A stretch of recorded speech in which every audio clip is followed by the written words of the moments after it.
All right, folks, gather round. All right, everybody, gather around. Today, we're dumping into that dumpster fire that is the TikTok ban.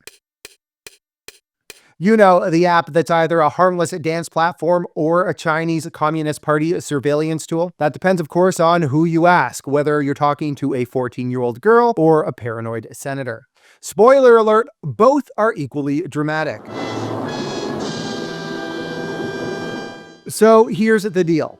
TikTok, the app that's been blamed for everything from shortening attention spans to literally destabilizing democracy, is facing a US ban. Again. But this time it's serious, like shut down by Sunday serious. And while 170 million Americans are busy mourning the loss of their For You page, the rest of us are left wondering, is this about national security, or is it just the latest episode of America versus China? Who can be more petty? Stick around because we're breaking this down into 3 acts.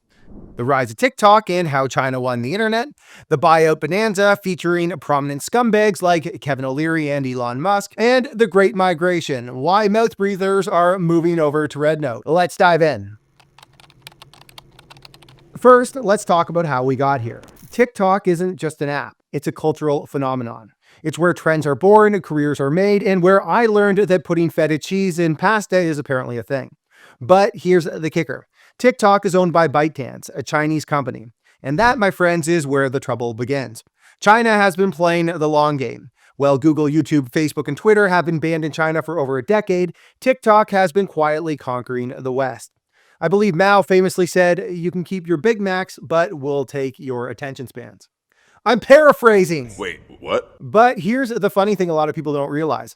TikTok is actually banned in China. Instead, they have Douyin, a sanitized CCP-approved version. So while Americans are busy doing the renegade, Chinese kids are probably learning how to code or do something productive. It has a national security risk to it. You know, one is the data, one of the risks. The thing that I'm more concerned about is their ability to manipulate the population of the United States, especially in time of a conflict. Yeah, that's the big fear. TikTok's algorithm is scarily good at knowing what you want to see. And if China controls that algorithm, they could, in theory, manipulate what 170 million Americans see, think, and do. Or, you know, they could just keep showing us cat videos. Flush in the toilet, he's a cat. Flush in the toilet, he's a cat. Flush in the toilet, he's a cat. Flush in the toilet, he's a cat. Hard to say. Anyways. Now, let's talk about the vultures circling TikTok. First up, my old pal, Kevin O'Leary. Yes, Mr. Wonderful himself wants to buy TikTok. Because nothing says national security like handing over a propaganda tool to a guy who's one infomercial away from selling you a timeshare in Boca Raton. Together an offer that actually we don't want to buy the algorithm. That one of the issues the company claimed in their case to the Supreme Court was no one's going to buy it without the algorithm. That's not true. Wait, what? You don't want to buy the algorithm? That's like buying a car without the engine. But hey, maybe he's planning to replace it with a pyramid scheme. Then there's Elon Musk, because of course there is. Elon's already got Twitter, X, and now he's eyeing TikTok. Because what's better than one social media dumpster fire? 2. The preferred buyer, from Beijing's point of view, will be Elon Musk. Yeah, Beijing loves Elon, probably because he's never said a bad word about the CCP. I mean, when your Tesla factory is in Shanghai, you learn to play nice. But let's be real. Elon buying TikTok would be like giving a toddler a flamethrower. Entertaining, sure. Safe, absolutely not. It worked! The flamethrower worked!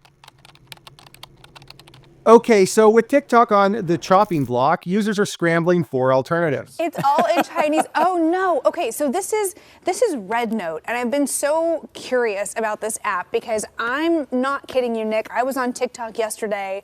Enter RedNote, the Chinese-owned app that's basically TikTok's cousin, because nothing says sticking it to the man like switching to another Chinese app. That's right, folks. Americans are flocking to RedNote like it's the last lifeboat on the Titanic. And honestly, it's kind of hilarious. The US government bans TikTok over national security concerns, and everyone just runs to another Chinese app. It's like fleeing a burning building and running straight into another one that's also on fire. Very stupid. Here's the real kicker. RedNote isn't even trying to hide its Chinese roots. It's like, yeah, we're from China. What you gonna do about it? And honestly, at this point, I kind of respect the hustle. I respect your hustle, T. So where does this leave us? TikTok might be gone by Sunday, but let's be real. This isn't just about an app. It's about the never-ending circus of social media and politics. Whenever there's a popular app, there's always at least one political group screaming that it's killing democracy. And honestly, they're not entirely wrong, but they're not entirely right either. Take Mark Zuckerberg. The guy runs one of the most famous social media platforms in the world, but now he dresses like a used cell phone salesman at your local flea market. Anyways, he's had enough of the headaches. Here's what he told Joe Rogan about the government's attempt to control content during COVID.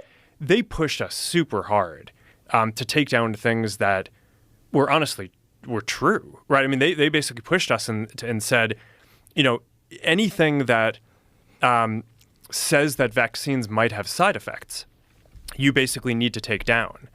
And I was just like, well, we're not going to do that. Like, we're clearly not going to. Yeah, that's right. The government wanted Facebook to censor true information because nothing says democracy like telling a private company to silence dissent. But here's the thing.